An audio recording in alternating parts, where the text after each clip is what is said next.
This question gives us another rule where if we know what's on the list of possible rules on the SAT, we can use the answer choices to our advantage to pinpoint the rule right away.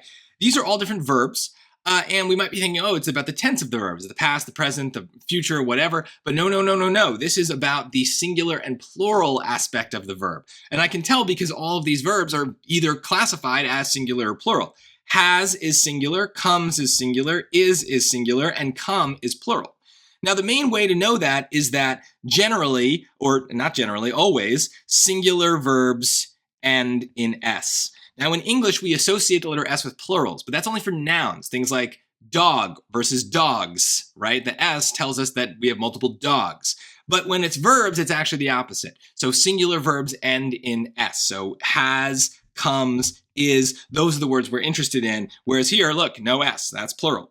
So basically, just from kind of process of elimination here, it's probably going to be choice D because that's the only plural verb. And the way that these questions tend to work on the SAT is if there's one that's different than the other three, it's probably the one.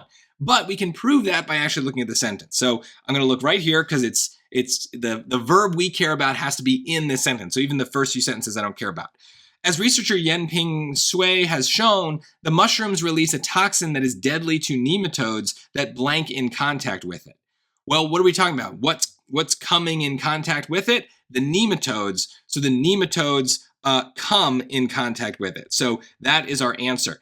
The one weird thing here is the word that, which kind of separates the subject from the verb and kind of puts the verb in its own little clause. So that's unusual. That kind of can throw us off because we really want the subject and the verb to be in the same clause. But the word that just kind of is another way of adding verbs as a description kind of. So we just got to be mindful of it, but try to simplify it, right? So again, like I did, I said, okay, the nematodes come in contact with it. That's kind of what we're saying. We have the thing, we have the action itself comes, and then we have the thing doing the action, the subject, the nematodes. And since that's plural, we need the plural verb.